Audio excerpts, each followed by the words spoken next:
What is up guys, it's your boy Mark and right now we are back again with another art vlog.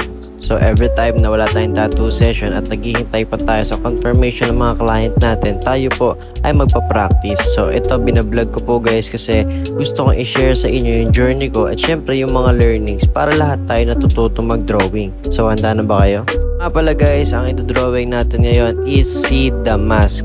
So binabalikan ko yung mga iconic characters sa movie, sa cartoon, sa anime.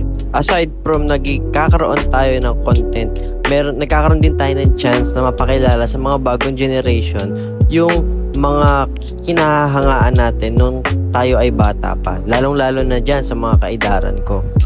Dito guys, yung aking sketchbook ay kayang-kaya niya po na mag-absorb ng water.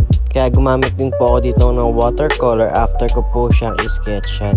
So, binawasan ko po siya gamit ang kneaded eraser para by the time na tayo po ay nag-watercolor na is hindi na masyadong mag-i-smudge o sasama yung kulay ng charcoal dun sa kulay ng mask. Yun pa naman ay kulay green.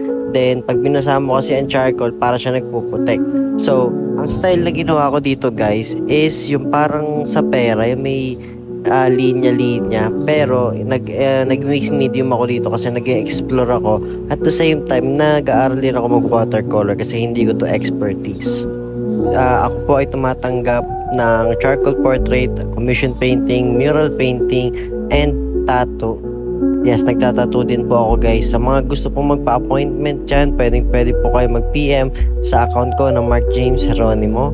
And pwede rin po sa aking Facebook page na Marka Tattoo Skin Art.